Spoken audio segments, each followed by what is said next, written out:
This is Lama Tantrapa, and I want to thank you for your interest in the secrets of Qigong Masters. You are at the right place if you want to learn from some of the best experts in our field how to tap into the energy resources that will help you achieve greater vitality, personal power, improve the quality of your life, and experience self-realization. I encourage you to dive deeper into these teachings by exploring the additional resources provided by this and other amazing guests of our show. Please visit qigongmasters.com, where you'll find a treasure trove of information and materials dedicated to empowering you to live your dreams.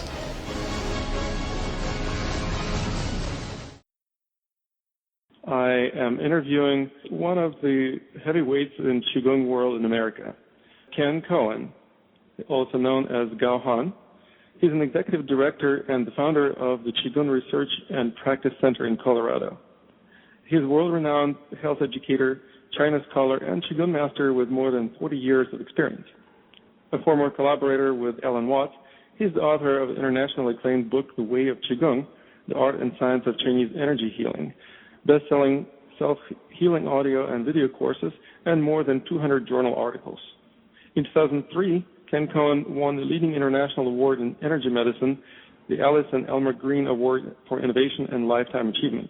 His work has been translated into Chinese and numerous European languages.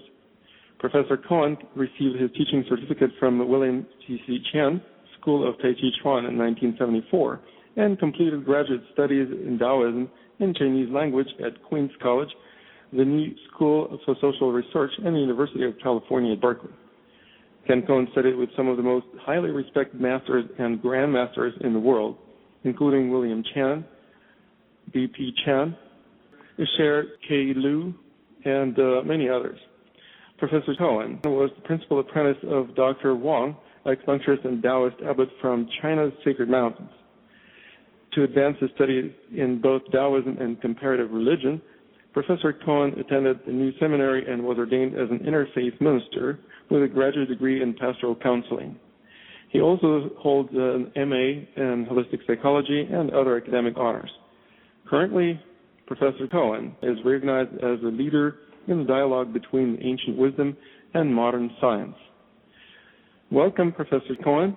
It is a pleasure to have you on our show. It's great to be here, Lama Tantrapa. I'm really honored to be on the air with you. And thank you for the, I don't know what to call it, a Chinese slip of the tongue where you left out the O from my last name. So if you take the O out of C-O-H-E-N, I indeed sound very Chinese because then I become Chen. So anyway, thank you very much. Well, you sometimes you look a little Chinese too. I'm just kidding. At least when I speak the language, I think people might make the assumption. I don't know if you're aware or if the listeners are aware actually that being Chinese is not a matter of ethnicity, but of culture. So one time I was delivering a lecture about Chinese art with Tu Xinshi, the gold medal winning artist from mainland China. His work has been displayed in the Beijing National Gallery. And someone asked him a question, and Mr. Tu looked at me and said, well, we Chinese people feel such and such.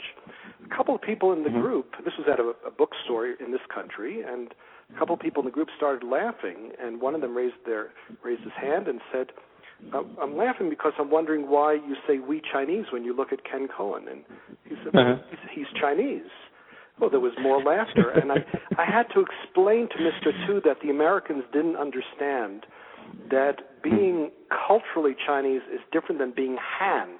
I'm not a member of the Han ethnicity, but among Chinese people, sometimes they will consider me Chinese by culture because of the training and language and so forth. So well, let me ask you this question. Your Chinese name sounds like Gao Han. Does it have anything to do with the Han nationality? Yes and no. I don't want to spend a lot of time on this, but let me tell you briefly how I got that name.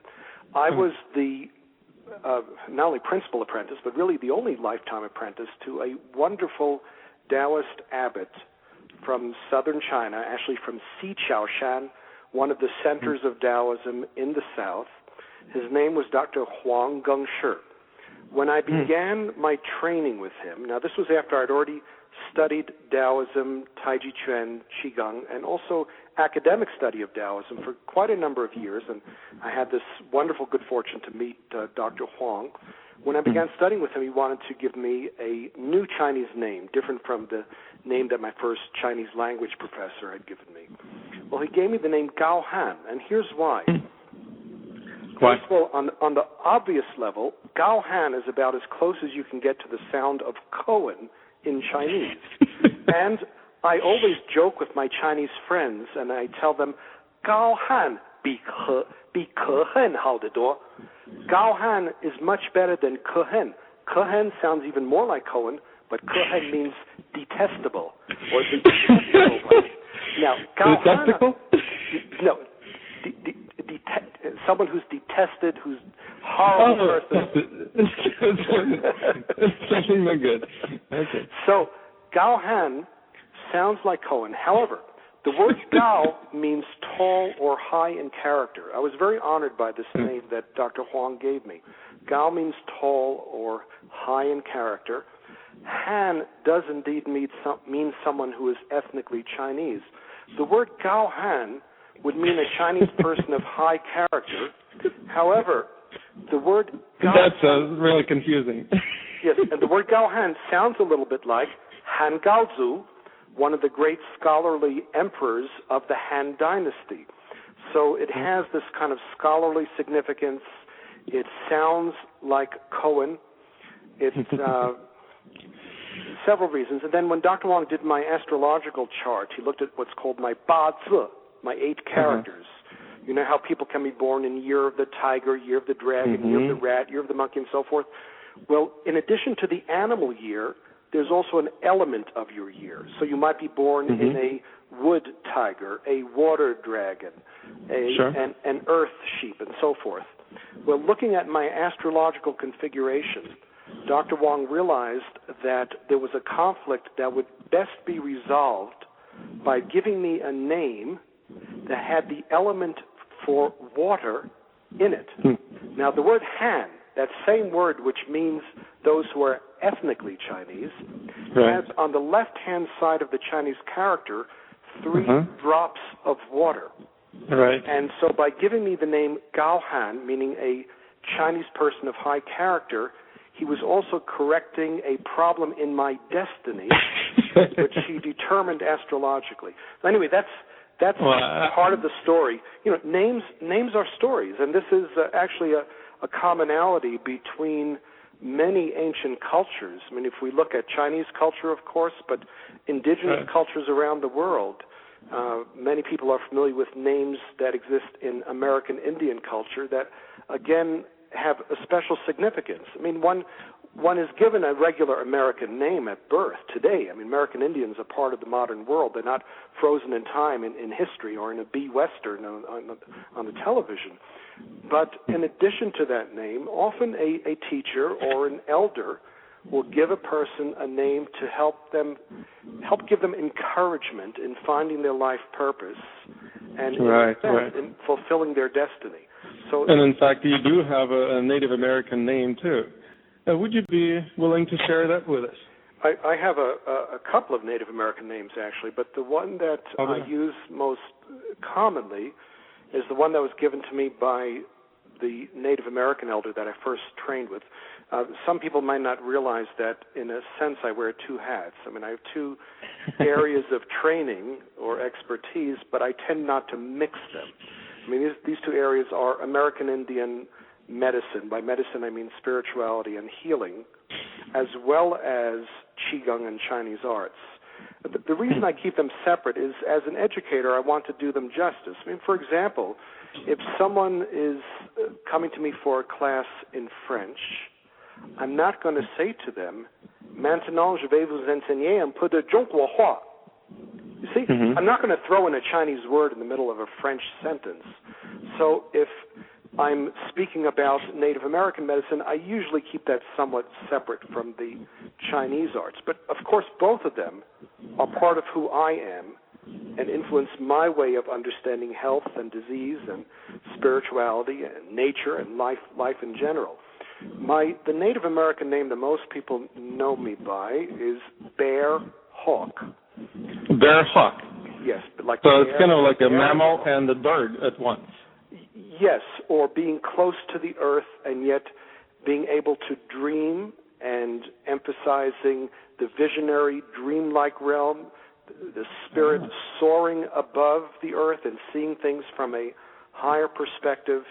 That name was given to me by a wonderful old Cherokee man named Katua around 1976, and I was also in training with him, and we remained close friends until his passing in 1987. That's, of course, how the name is pronounced in English. In Cherokee, when he gave me the name, it was Yona Tawodi, although among my adoptive Cree relatives, it would be pronounced Musqueam Saguatamo. I was adopted by a Cree Indian family from Sturgeon Lake First Nation in Saskatchewan as a kind of act of kindness in response to a healing that I had facilitated for someone in the hospital. I was very much involved with Cree culture and Cree people, and still am, and I have a wonderful family up there in Saskatchewan. That's fascinating. Just a few weeks ago, I was interviewing another person who is a Native American spiritual adept as well as a Tai Chi teacher. Yeah, his name is Philip, and we actually spent quite a bit of time talking about Saskatchewan because one of my spiritual brothers is a medicine man of the Diné tribe up north in Saskatchewan. Since we started talking about Native American shamanic paths and Taoism, would you tell us a little bit more about any correlations or parallels that you might have noticed between the Native American shamanic practices and arts on one hand and Chinese healing arts and Qigong on the other hand? That is a big question. Let's first look back at the origins of Qigong in Taoism, because certainly most Qigong literature is found in the Taoist canon and in works that in one way or another are related to Taoism. And remembering, too, that Qigong is a modern, basically post-communist term, began around 1949, 1950. Previous to that time, these same exercises and meditative techniques for longevity and well-being were called either Dao Yin, which means leading and guiding the Qi, or else Dao Jia Yang Sheng Shu, the Taoist arts of nurturing life. Now, as the great scholar of Chinese science, Joseph Needham, puts it in Science and Civilization in China, he says that Taoism is really a mixture of early Chinese shamanism with a tradition of meditation and spiritual practices, as well as self-healing practices, you could say, that began during the Warring States period, around the 3rd century B.C., when people were looking for a deeper truth in nature, away from the chaos and the corruption of the government. So there also seemed to be quite a fair amount of Buddhist influence. Yes, certainly there was Buddhist influence as well at a little bit later time, and indeed there were many styles of Qigong that were practiced by the Buddhists. Many Buddhists during I believe it was the Tang Dynasty, had hospitals or healing centers attached to them. External Qi healing was used, that is projecting Qi onto patients. We know there was definitely a link between Buddhism and the martial arts, as well as between Qigong and the martial arts in general, because one might practice Qigong to condition the body against injury and to become more capable of delivering power. And of course, we've heard of the Shaolin Temple, which is one of the cradles of Chinese martial arts. Well, Shaolin Temple really became associated with martial arts during the Ming Dynasty, around the 1300s, although arts were attributed to the Shaolin Temple from an earlier time. In fact, scholarship has shown very clearly that most of the arts that are called Shaolin began during the 1300s, and many of them began not from the Buddhists but from the Muslims, from the Chinese Huizu, the Hui minority, which was a Muslim minority, still exists in China, and these arts were taught by the Muslims to the Buddhists. And some of the evidence, by the way, is for this. I mean, I don't really need to footnote it. This information is readily available. But some of the evidence, for example, is that the 12 routines, or in some cases 10 routines of Tantui, springy legs, which is a basic martial arts routine in the Shaolin Monastery, are named by the letters of the Arabic alphabet. In addition, the martial art Cha Chuan, another basic training exercise in Shaolin tradition, is named after an Arabic man, a Chinese Arabic man named Chamir. So, again, I'm not trying to completely dismantle all of the connections between Buddhism and martial arts and Qigong, but rather just trying to put this in the context in which it's currently understood, which is that, yes, Buddhism is related to Qigong. Yes, Shaolin monks practiced and still practice wonderful martial arts, but there was much more connection and communication between diverse spiritual and martial arts traditions in China than we generally recognize, including that between the Muslims and the Buddhists. But anyway, let's get back to one other thing I do want to say about this connection between Taoism and, you asked me about Native American or indigenous traditions in general, and that's simply to point out that anyone who pays close attention to their bodies and pays close attention to the natural world and lives in nature, they discover the same truths. Now, those truths are expressed and interpreted a little bit differently according to your cultural and linguistic filter. But what you learn through observing your breath, through observing the common nature of the human body, is pretty similar across the board. I mean, no wonder that the term qi itself is found, well, not as qi, but a parallel concept is found in every indigenous culture in the world. I mean, look at the Lakota word for the sweat lodge, inipi. The sweat lodge is the common purification lodge with sweat and merging with the elements, with the fire, the rock, the steam, and so forth. Right. The Lakota word for inipi is a contraction of two words, ni, which means the life breath, and teepee. You know, the teepee is the conical Plains Indian dwelling. So you put those two together and you get inipi, which means the teepee for the breath of life. So it cleanses and purifies that life breath. In South Africa... For somebody who doesn't speak Lakota language, inipi sounds almost like it's cold to be in the sweat lodge. It's nippy to be in there. When actually it's pretty warm. That could be a mnemonic device for some people to remember, but it's a beautiful term. And you know, similarly, to give you one other example, let's go across the ocean to Africa, to one of the oldest civilizations and cultures in the world, that of the San. The San are the ones that we pejoratively used to call the Bushmen. Now, the San say that there is a life force, a kind of life breath in the body called N-U-M, but you click the N. And this life force is stored in the lower abdomen and the base of the spine. When it heats up through dance and song, the body begins to tremble with this life force. And then the shaman, the spiritual healer, will project arrows of this life force into the patient. This sounds very much like external qi healing. But I think that wherever you find a shamanic root, that is, wherever you find a spiritual tradition based in nature, then those people who are not looking through the filter of a civilization, of a specific religious tradition, but are willing to look very directly, very immediately into the nature of the breath, into the nature of the life force, into the nature of movement, they discover similar things no matter where they're living. I totally agree with that. That's why I practice Tibetan shamanic Qigong, which is very much a system also that is much more natural and much less contrived, doesn't depend on any dogmas or any stereotypes of cultural thinking, and just says, be natural. This is something that helps you unlearn things as well as learn new things. So you let go of some cultural prejudices and stereotypes and also become less domesticated. So I really appreciate this connection. I'm curious how you managed not to interweave some of the Native American shamanic practices with the Qigong practices. how do you manage to keep them separate? I don't see how that would even be difficult. I mean, again, I consider them like two cultural languages. I mean, they're quite unique.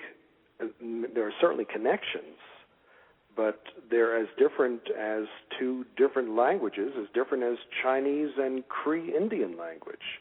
There are somewhat different ways of looking at life. They're complementary. I mean, I think that Qigong is universal. I found that my Native American brothers and sisters and elders have a great appreciation for Chinese culture. They actually love Chinese food. They love the exercises, the breathing techniques. When I've shared with them things about Chinese martial arts, they're fascinated by that. And vice versa. I've had the wonderful opportunity to introduce Native American culture to some of my Chinese friends. I remember one time I brought Madame Gao, the great master of Chen-style Taiji Chuan, and Qigong brought her to the Swinomish Reservation outside of Seattle, Washington.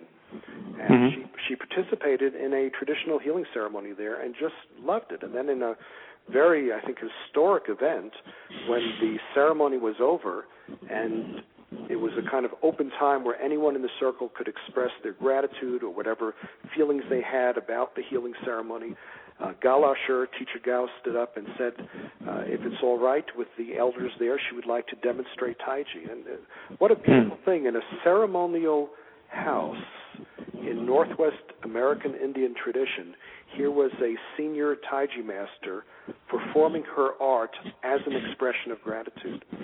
So there are connections, but again, I try to keep the disciplines somewhat separate in order to honor what is unique in each of them. I see. Well, that's fantastic. That sounds like you really have a strong sense of respect for each tradition, and I'm sure that that's very appreciated. Now, how about Qigong and internal martial arts? I understand that you have experience in Tai Chi. Have you studied any other arts that yes, also you developed? Baguazhang and Baguazhang and Xing Yi Quan.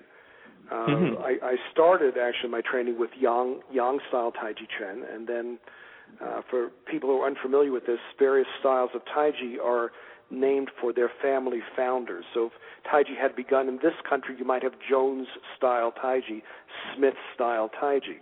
So there's Yang-style Taiji. That's a family name. It's not Yang compared to Yin. Sometimes I'll have students say, well, what about Yin-style Taiji? No, it's not Yang compared to Yin. It's just a name. So there's Yang-style Taiji. I study Chen-style Taiji, the various weapons and martial arts applications, as well as Baguazhang and Xing Yi Chuan. Taiji, Bakwa, and Xing Yi are the three arts that together comprise the inner family of martial arts. Now, there are other arts that are also members of the inner family, such as Liu He Ba Fa, 6 Harmonies, 8 Methods. But the three best known are Taiji, Bakwa, and Xing Yi. One reason they're called inner family is because they have an emphasis on inner cultivation. Now, at a high level, every art begins to emphasize internal cultivation. So we have to be careful that we don't too rigidly divide so-called external martial arts, traditional Kung Fu and Wushu, from so-called internal martial arts.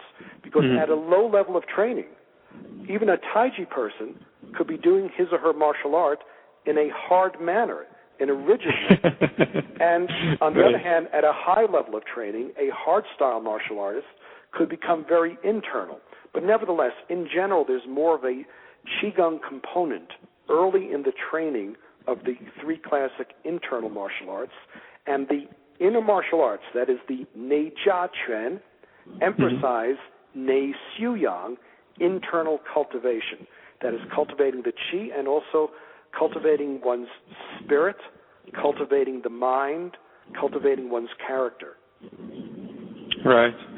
One of my students actually had studied with William Chen. I don't know if it was about the same time as you did. His name is Rainer Ward. I don't know if your paths crossed with him. He's been studying Qidao with me for probably a decade by now. Yeah, I don't know him. I was I studied originally with one of William C.C. Chen's students, and then around 1969, I went over to William Chen's school and began training quite a lot with him. And I was really quite dedicated to his program, and I received a teaching certificate from him in 1974. But of course, that doesn't mean that you're done. I mean, having a teaching certificate is just a kind of marker that maybe one is ready to teach. But the learning never ends. I mean, that's the wonderful thing about these arts. It's never. If I meet a great teacher, I like to go into that person's beginning class. I mean, for example, Lama Tentrapa, when you were visiting Boulder, you very kindly came and visited my class. I was teaching a Qigong class one morning, and I was so delighted when you were willing to share some of your wisdom with my class, and I enjoyed so much participating, because we should always be ready to continue learning and continue deepening our knowledge. Ali Akbar Khan, the great Indian musician, once said that the essence of music is one note. And imagine all of the discipline it takes to be able to play, say, one note on a violin really beautifully. Well, this is really what we're looking for in Qigong and in the internal martial arts. That is more quality than quantity. So anything done with real depth becomes like a deep well. And how much better to dig one deep well than many shallow wells? I can certainly relate to the analogy with the violin, because I spent years learning violin back in Russia, and definitely appreciated an opportunity to come and experience your basic class. I think that even in the newsletter that I sent out about the radio talk show episode for today, I mentioned that I think it was a fantastic opportunity to really experience what you offer to your students, and also share a little bit of what I have to offer. This is one of the keys to understanding how the flow of qi, the energy, is not separated between different styles and traditions. It's essentially one note, and you just tune into it, and you resonate, and that becomes music. Yep, and I think one of the positive things about the time that we're in now, I mean, for all the faults and problems with the world, one of the positive things is that some of the barriers between different Qigong or martial arts families and schools have broken down to the extent that it becomes all right to learn from various people. That wasn't true in the past. I mean, these schools are very, very, very insular. And they would kill you for that.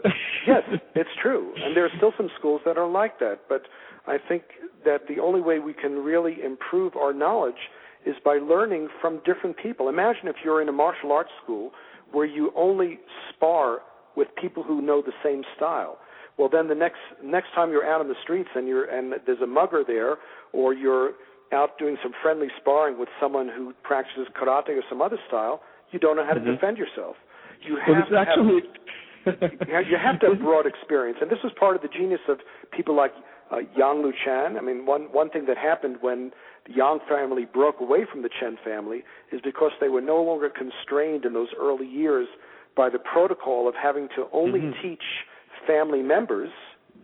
I mean, you might teach special things to family members, but because they were no longer bound within that family, there was much broader combat experience with people practicing different styles, and that input makes us so much richer. Imagine if you went to a surgeon and the surgeon said, well, I haven't read any medical journals for the last 20 years because what I learned from my professor in medical school, that was good enough for me. You wouldn't want to go to that kind of surgeon. Well, that was one of the contentions I had when I studied Aikido. I actually studied Aikido for a number of years, and it was kind of incomprehensible to me that nobody in the entire school knew how to kick, because there are no kicks in Aikido. And since nobody was teaching kicks, nobody knew how to do it. Of course, with all due respect to Aikido, I thoroughly enjoy the art, and I think that it's a great opportunity to become more aware of the energy applications in martial arts.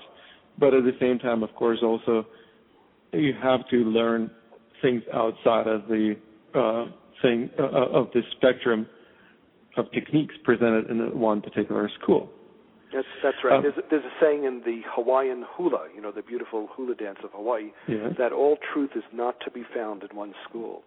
And I always remind my students of that they need to test everything they're learning against their experience, their own judgment, their own insight. I mean, on the one hand, don't think about it so much and don't be so critical that you ignore the practice and don't go deep enough to find out what's there. But on the other hand, don't, find the balance point. Don't just accept blindly that something is true all because your teacher is saying it. You have to explore it through your own experience and find out if it works and how it works, and then make it your own. Martial arts in China have evolved and changed over time. Well, if they've evolved and changed, it's because people have added their own insights into it and have added their life experiences into it. And those experiences weren't only found within their martial arts school or their particular Qigong school. So we have to be open to input from the outside, but we also have to train with enough dedication that we really understand what it is that we've been given when we do learn from a teacher. Again, it's a matter of finding the balance point. Exactly. Speaking of Hawaiian hula, there is also a very interesting tradition of Hawaiian shamanism called huna, which I encountered when I lived in Hawaii for a few years. And I think there are a lot of similarities, both with Native American shamanism as well as with the practice of Qigong. Certainly, Hawaiian tradition is very, very rich, and actually the word kahuna usually means a canoe builder.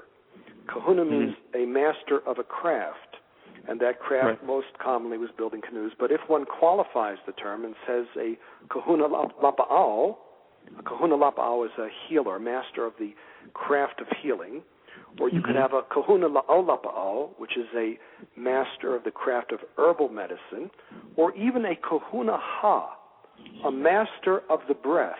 That's a specialized term for a kind of healer, because in Hawaiian spirituality, there's a recognition that there is energy associated with the earth that we can tune into, that we can even absorb in our bodies. That energy is called the mana. But there's there's also energy associated with the air, which is the ha. But unlike, say, Chinese martial arts or Qigong, where the life force is stored in the lower abdomen, some of the kahuna lapa'au with whom I trained say that the best place to store the ha is in the heart, because that way when you give that life force to another person as a gift, when you're doing laying on of hands or you're praying for someone, then that ha is inflected by your love, your kindness, your good thoughts. It's the aloha spirit. That's right. And aloha means, alo means to meet face to face. Ha is the breath of life. So aloha, which is also the word for love, is where your breath meets another person's breath. What a wonderful word for love. And they say that aloha should also be the spirit and the attitude of a healer. This brings up another issue. Why is it, and I'm actually asking this question, and Lama Tantrapa, maybe you have an idea, why is it that love is so rarely mentioned in books about Qigong or Taoism? There is a caller who's raising his hand. Let me accept that phone call. Okay. Hello, you're on air. Hello, Lama. Hello, Ken. Yeah. This is David in Portland, Oregon. Hi, David. Hi, David. Good to hear your voice. Hi. Yes. I had a question I wanted to ask, and I thought it might be relevant to a lot of the listeners. A lot of people have a very, busy lifestyle and perhaps, limited time. And, what would my question would be, what would be the suggestion if you were going to spend half an hour a day and you wanted to practice Qigong, what would you recommend to do in that half an hour? Okay. It's a great question, a very important and very practical one. So let me answer it this way. I once asked my teacher, my first Qigong teacher, whose name was B.P. Chan. He was from Fujian province. I asked him, what would you say is the core or essence of Qigong? And he said to me, learning the 4 virtues of the human being. And then I said, what is that? And he said, how to lie down, how to sit, how to stand, how to walk. And I'd add one more, and that's how to breathe. If you only have a half an hour, here's what I would suggest. 2 major points of focus. One is learning how to practice these 4 virtues, lying down, sitting, standing, walking, with more feeling of wholeness, of integrated strength, integrated power, more balance in your standing. Learn the elements of an empowered posture. I'm not trying to promote myself, but I have to say, look at my book, The Way of Qigong. There's a whole chapter there on standing. And it will tell you about the role of bent knees, of distribution of the weight. In other words, learn how to stand and move and sit in a way that is more alive and more awake, and find out how you yourself prevent that aliveness and that awakeness. So that's the first thing, standing meditation, seated meditation, lying down meditation, walking meditation. The other thing which anybody can work on is slowing down the breath by learning how to breathe diaphragmatically, or as we say, with the lower abdomen. That is, when you inhale, allow the lower abdomen to very gently expand. Don't force the expansion, just allow it. When you exhale, allow it to relax. Why is this important? The average breathing rate in the U.S. is about 17 breaths per minute. That's a sign of anxiety and high stress. It's the average, it's the normal, but it is certainly not optimal. When someone is relaxed and when they learn to pay attention to the breath, breathe abdominally, slow down the breath through relaxation, within 1 month of practice, not more than 10 or 15 minutes per day, just breathing practice, the breathing rate will drop, and the majority of my students drops down to between 5 and 7 breaths per minute. That's starting at 17 breaths per minute. So if you have a limited time, if you have only a half an hour, emphasize the basics. The basics are how to stand, how to sit, how to do the everyday activities as a whole human being, everything working together in harmony, and learning how to slow down the breath.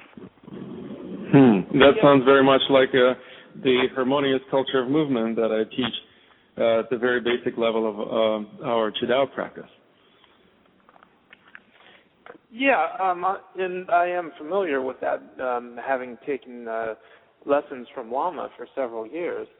And one thing I thought was interesting when, especially bringing down the rate of breath, I imagine that also would that breathing would bring down your heart and pulse rate as well. We tend to bring it down, or at the very least it would normalize it. Sometimes people worry, well, what if I already have blood pressure that's too low? I don't want to lower my blood pressure even more. So when you slow down the breathing rate to whatever is your optimal rate, and that's going to be different for different people according to your body type, your lifestyle, your weight. There are many different factors. But when you find your best breathing rate when you're relaxed, then different physiological functions will tend to normalize. I mean, breathing is for that reason, a major part of Qigong. Every style of Qigong, no matter what style you're doing, there is some training of the breath. And so you would tend to have a lower resting heart rate. You tend to have less abnormal blood pressure, whether it's too high or too low, less abnormal EKG, and so on. The same thing, by the way, would apply to other sort of yin-yang conditions. For example, we could consider an autoimmune condition like fibromyalgia or rheumatoid arthritis as being too yang, whereas an immune deficiency condition such as cancer, being the most common, being too yin. Right. Yeah, so we don't want to always strengthen the immune system. If somebody's got an allergy problem, their immune system is already too strong. What we want is a normalized and more intelligent immune system, so it does its job, so it's in harmony. And that's another reason for working on relaxed breathing, finding what is the best rate of breathing for you. Professor? Excellent. Somebody else just called in with a question. If you don't mind, I'll take the question. Mm-hmm. Yes, thank you so much. You're welcome. Hello, you're on the air. Yes, hello, Lama. Ken? Hello. Yes. Hi. Yes, I just want to say that I love your book, The Way of Qigong, and I'm a doctor of chiropractic, and also I have a diploma in acupuncture. And in reading your book, I had a question in regards to providing care for my patients. And the question is in regards to avoiding clouds and rain. You said to wait 24 hours after receiving acupuncture. And I'd never heard of this before, and I'd like to know maybe how important you think this is and what's the reasoning.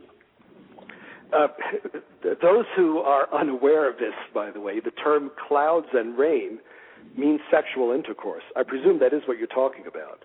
Yes. What I was trying to show in that chapter was what is the traditional understanding.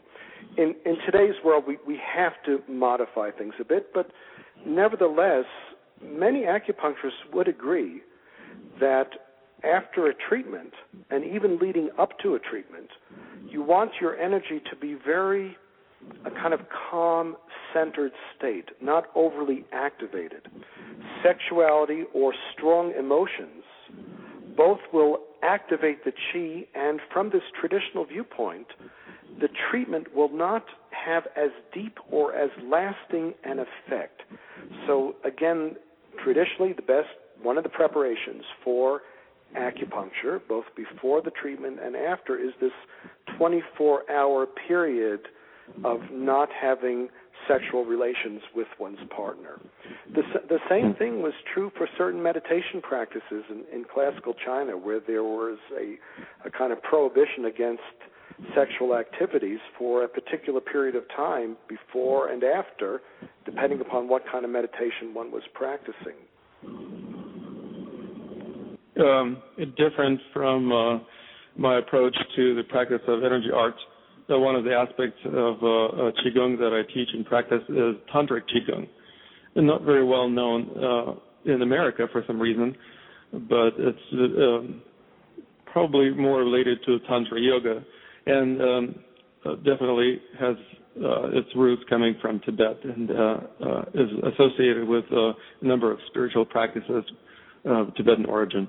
But what I'm trying to say is that both emotional and sexual energies are often used for healing purposes. Oh, of course. In our practice. And I'm not denying that.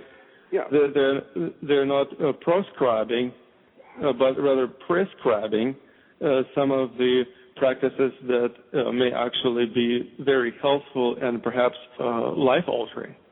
Oh, I agree with you, Lama.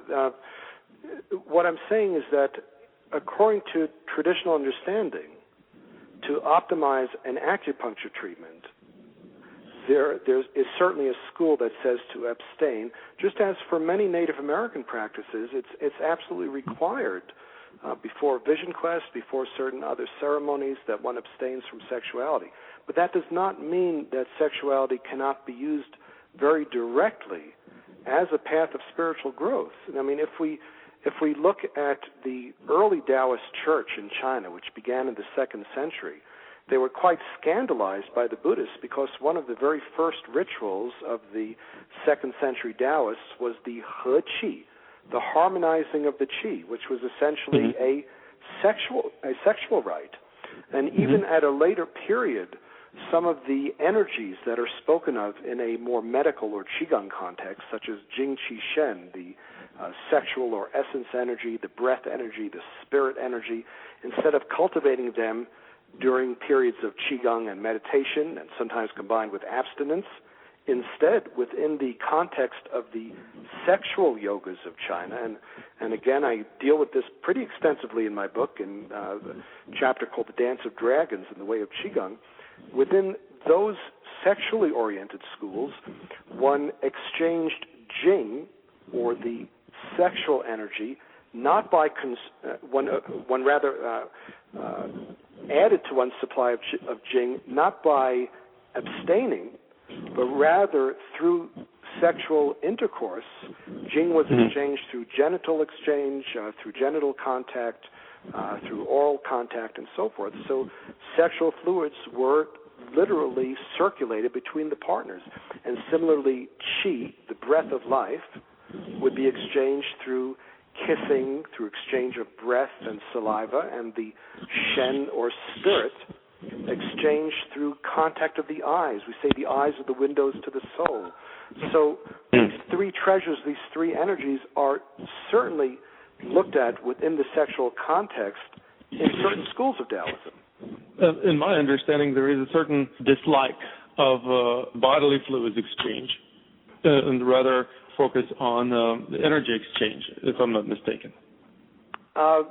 In some schools. I mean, there are some, again, there are many branches of Taoism. There are some branches where they call all of the sexual yogas Suo Dao, left-hand Dao, and they mean by that there's something evil or unethical about it.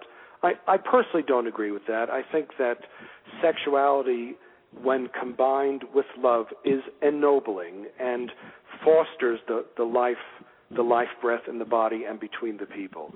I personally don't feel a need to pursue those kinds of schools, but I respect those who do. I've met abstinent Taoist priests, and I've met people who are popularly called fire-dwelling Taoists, that is, Taoists who are willing to be in the hearth and the home and eat and live like you and me, but also do Taoist cultivation. Taoism, though, I mean, very uniquely about Taoism, it's one of the few world spiritual traditions in which, at its earliest period, and from its earliest period, sexuality was considered a natural part of life and not something to be rejected, something we work with. Yes, later school of Taoism did advocate abstinency, but in the beginning, it was really something that was as natural as eating and breathing and Qigong and diet, so sexuality as well. So back to the question that you asked about love and Qigong.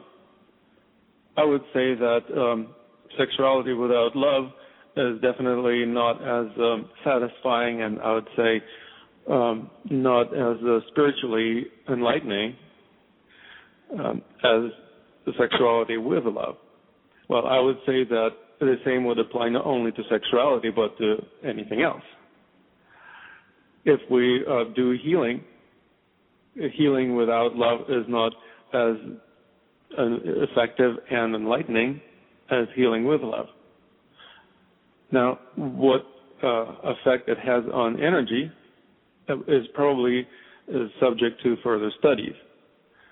But I think Qigong in general is subject to a lot of studies, and maybe even some evolution. You know, maybe we're in a position now to take Qigong to a higher level, but because it remains, as far as I understand, a fact that there's very little mention of love in classical Chinese literature. I mean, there is one place, for example, in Sun Tzu Miao. Sun Tzu Miao was the great author of the 1,000 Precious Prescriptions, a Chinese medical text, I think around the 6th or 7th century. I don't remember his exact dates. But he said in a rather unusual passage that if someone lacks love in their life, that's the root cause of disease. I'm paraphrasing. Oh, that's a powerful statement. It's fantastic. But my question is, why so few references to love, whereas in other healing traditions, including Native American, there's a recognition that love is a spiritual power. It is a force that can be developed in oneself, that can be invoked for healing another person, that it is one of the qualities that makes us a whole human being, that we need love just as we need sunlight and just as we need to live with courage and with humility and with humor and with dignity and honor and with strength and purpose. So love is kind of more on the surface and mentioned more directly in other ancient healing traditions. I'm thinking also of the wonderful study that Richard Katz did. At that time, he was a teacher at Harvard. He went to live among the San, the so-called Bushmen of South Africa, and he and a team of other Harvard researchers were looking at what distinguished the 85% healers in San society from the approximately 15% of the culture that did not practice healing. Here you were in a culture where 85% of the population practiced fully the various healing rituals, the ways of absorbing and projecting the life force. One of the things that the researchers found, and now think of this in terms of our conversation about love, is that the non-healers were less imaginative and less emotional, more left brain. In other words, imagination, emotion, I would even say love, are part of the driving force behind this spiritual power. But for that very reason, let me say that it becomes all the more important in dealing with such an extraordinary power to have the responsibility to use it wisely. Because we all know that love can be misinterpreted, misused, that people can use what appears to be love to gain influence or control over others, that the stronger the power, the more soul-searching we have to use to make sure we are applying this power correctly and ethically. And by ethically, I don't mean by following rules and regulations. I'm not talking about a Confucian perspective. I mean by deep looking and listening within. This kind of reminds me of one of the gateways along the path of the self-realization that I teach and practice called Qidao. And that's the gateway associated with the element of air. The element of air is something that is not in existence in the Chinese five-element structure, but it certainly is in place in all indigenous systems of elemental forces, the element of earth, water, air, and fire. And that's the gateway of power. And before the person reaches the gateway of power, they are in a mode of having power. Mm-hmm. And to transcend that gateway, to move past it, one needs to learn how to shift from the mode of having to the mode of being powerful. And I think that also would apply to love. Instead of having power over others or having the energy or having love accumulating things, we actually learn how to be powerful, how to be loving, how to be of help to others. There is another caller on the line. If you don't mind, we'll take another question. Hello? Hello, you're on the air. Hi, Ken. Hi, Lama. Just want to say something about the love question that you had.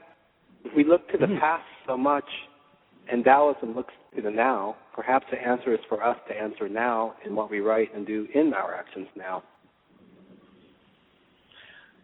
So, looking to the now is important. However, let me also suggest that human beings have the most extraordinary talent for self-deception of any animal that exists on Earth. And only looking to the now may or may not be enough for an individual person. It is enough if we are truly connected into nature, if we're living a natural lifestyle. I would agree that we certainly, as part of our growth, need to give up the hold of both living in the past or living from a place of expectation, that we need to allow the present to unfold and let the past flow back from us like the wake from a ship. I mean, ultimately, all we have is the now. What we call the past is only a memory. What we call the future is an expectation. Neither one, in that metaphysical sense, even exists. We have only the present. Yet, at the same time, I think that there is a great deal to be learned from the traditions of the past, and there's a great deal of transformation that occurs if we think, how can I live in such a way that I'm providing a better life for those who will come after me? To me, that's part of the ecological perspective. But my question would be, since Taoism is an ever-evolving practice, could you not answer your own question to add it to the literature in the now so that it can evolve to include that so we don't be self-deceptive? Explain a little more. I'm not sure that I'm following you. Well, the practice that we have is an ever-evolving one. Yes. You're adding to it every moment that you teach. True. So perhaps the best answer that you can give is the one that you begin adding now, because you realize in the now we need that additional answer to why don't we say more about love, connection in our practice so it is included, So yes, we can very good point. use the So let's approach Taoism from the perspective of how we are today in the world, from the present, from the now, and let's say that our Taoism today includes love. I think that would be a great viewpoint. Thank you for the question. There is another question coming up. Hello, you're on air. Yes, this is Mark Johnson. I'm thinking about that. Why didn't the Taoists mention the word love more than they did? And I suspect from the people that I've met, the Taoists and the Chinese, is that the word love has been so used. It's like a worn coin, without a face on it anymore. It just means so many things at so many levels. And the love that I have experienced with them is like the right hand putting a Band-Aid on the left hand if it's cut. Now, is the right hand saying, or will we even say to anyone else, I'm feeling love for the left hand here, so I'm going to help it? No, there's such an identity with the other that the word love is kind of pale in comparison to that sense of identity with. Now, that's what ultimately love is. But when it's to that degree, you don't actually say the word anymore. The right hand isn't thinking, boy, I love this left hand. It just simply knows that it is the left hand, and it's going to help it because it's just one part of you helping another part of you, see? Yeah, thank you, Mark. That's a beautiful perspective, and I agree with you. It's still, frankly, it still leaves me with the question I originally had, which is, given the Chinese propensity to write everything down and the reverence for the written word and the fact that they've written on and on and on about any philosophical point you could think of, in that regard, it seems odd that the word love isn't mentioned more, except we know one or two references in Lao Tzu and a few other places where they tend to use the word ci, which means kind of kindness and compassion, implying, as you're saying, Mark, and by the way, listeners should know Mark Johnson is an esteemed Taoist and a teacher and colleague, so I'm honored that you called in. But it seems that the way the word love is used in Taoism implies more, as you put it, this sense of unity, of oneness with, which is indeed the essence of love. It's a dimension of it. But my question is still there. I'm just putting it out there as I don't have the answer. I'm putting it out there for people to discuss and think about more, because it seems to me to be somewhat lacking in considering the expanse of Chinese literature about every topic you could imagine. Okay. Well, thank you for that question and clarification, actually. That was an excellent contribution to our show, Mark. Ken, would you please mention a little bit about your website? You said that for people to learn more about your work, going to your website would be the best choice. Yes.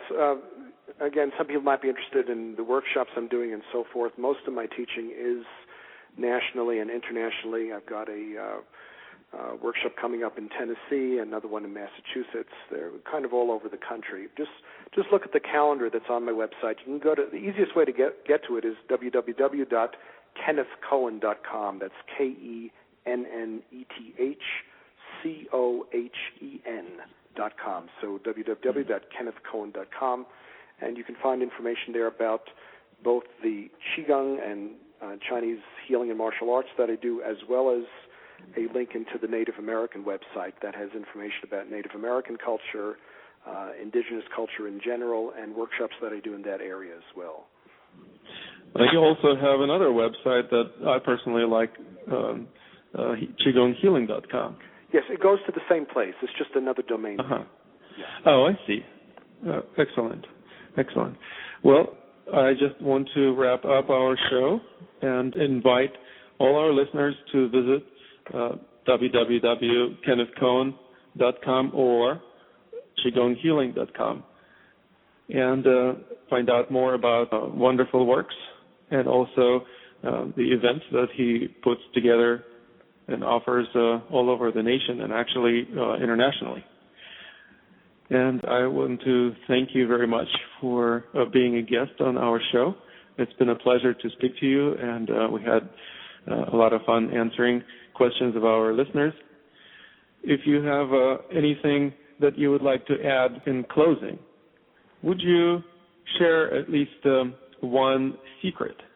Let's see which one occurs to me now. Well, let me first say, before I share this, we'll see what secret comes up, but let me just say also, I'm really honored that you had me on your show, Lama Tantrapa, and I really wish you all the best and many blessings to all of the listeners, blessings of health and peace and prosperity, and all of the listeners and their family. Now, the secret, when I was in my late 20s, early 30s, I met a man from India, and we went running. Now, he was 94 years old. We went running up a hillside. I could barely keep up with him. This was probably this person had the most extraordinary health of anyone I'd ever met. And let me tell you, I was in top condition. And here we're running in the mountains, and I couldn't keep up with this 94-year-old man. So when we finally rested, I asked him, I said, what kind of yoga do you do? And I thought for sure I was going to hear the secret of immortality from this guy. He said, he'd never practiced yoga a day in his life. He meant formalized yoga, like hatha yoga or whatever. I said, well, what's your secret? He said, I do have 4 secrets.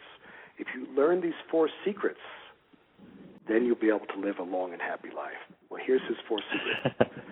Simplicity, acceptance, adaptability, and the wisdom of childhood. Let me say them again. Simplicity, acceptance, adaptability, and the wisdom of childhood. And I'll close with that. Well, that sounds like a wonderful place to conclude our interview today with Professor Kenneth Cohen. Thank you so much, Professor, for showing up on our radio talk show and sharing all your wisdom and secrets. And I will look forward to having you on our show perhaps in some time in the near future. You have finished another episode of the talk show, The Secrets of Qigong Masters, that brings to you some of the top experts in Qigong, meditation, healing, and martial arts.